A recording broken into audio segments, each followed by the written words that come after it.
For any organization out there, there's this huge gap, right? A huge difference between just following the rules and being truly adaptable. Today, we're going to explore that exact journey. It's this move from what we call compliance to something way more powerful, evidence-based resilience. So, what's the real difference here? Well, think of it like this. Compliance, that's kind of like building a brick wall. It's about following the rules, checking the boxes. It's necessary for sure, but it's pretty passive. Resilience, though, that's more like a tree with these super deep roots. It's not just about surviving the storm, it's about actively thriving under pressure. It's a living, breathing state of strength. And here it is. This is our map for that whole journey. Now, I know what you're thinking. It looks a little complex, right? But trust me, it lays out a super clear path, starting from the bottom and working our way up. So that's what we're going to do. We're going to break it all down, step by step, and see how any organization can build this kind of real deep-seated strength. All right, first things first. Every great building, every big idea, it needs a solid foundation. And this journey is no different. So let's start right at the very bottom of our map. So what's really cool about this whole approach is that it doesn't try to reinvent the wheel. Not at all. It's designed as this smart, strategic layer that sits right on top of well-known, trusted industry standards that companies are probably already using. And the whole point? It's to connect those different parts of the business, the infamous silos that so often just don't talk to each other.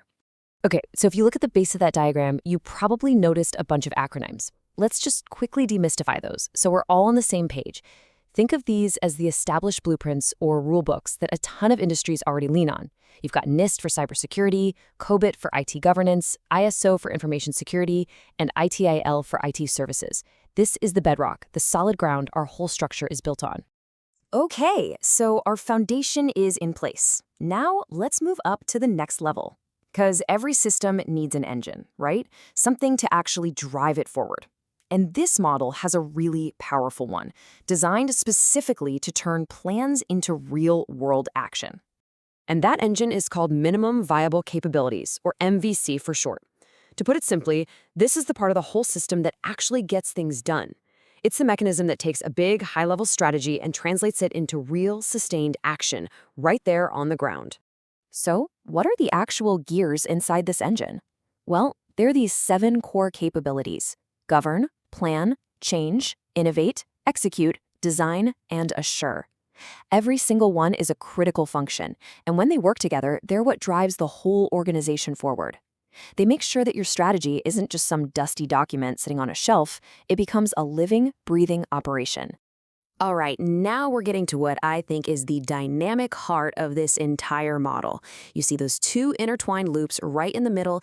This is where process meets people. And honestly, this is where the real magic happens. So that first loop is the operational loop. Just think of this as the day-to-day grind, creating value, making sure that value is protected, and then delivering it where it needs to go. It's this constant cycle of doing, checking your work, and then improving, all based on real feedback. But running right alongside it is the second loop, the cultural layer. And this part is absolutely fascinating. It basically acts like a sensor for the entire organization. And how does it do that? By looking at 3 key things: behavior, communication, and intent. When you understand that human side of the equation, the organization can spot potential risks or even new opportunities way before they ever show up on some formal report. And this is the key takeaway here. These 2 loops don't work in isolation. They're not separate things at all. You've got the process loop generating the what, the actual value. And then you have the people loop providing the how and the why, those deep, crucial insights into the whole process. They're constantly feeding information back and forth to each other. Okay, so let's recap. We've got a foundation, we've got an engine, and we have this dynamic human element.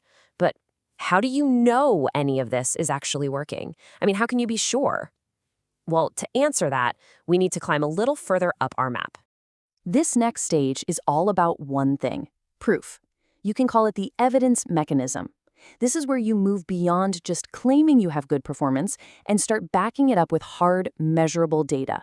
It's what generates something called assured evidence, and that's just a way of saying you have concrete, undeniable proof that your system is actually doing what you say it does. And this quote from the source material just hits the nail on the head. It says, "You have to prove the system performs under stress via testable intent." See, it's not about how things work on a good day when everything's going smoothly. Nope, it's about proving it performs when things get tough, when it's under stress. It's a true real-world test to make sure the organization isn't just compliant on paper, but genuinely, truly resilient. And that brings us all the way to the top of our map, the final destination, the ultimate goal. So after all this work, what does an organization actually achieve by completing this entire journey? The end game here is to reach a state of what's called unified, evidence-driven governance. Now, what does that actually mean? It means the entire organization is finally on the same page.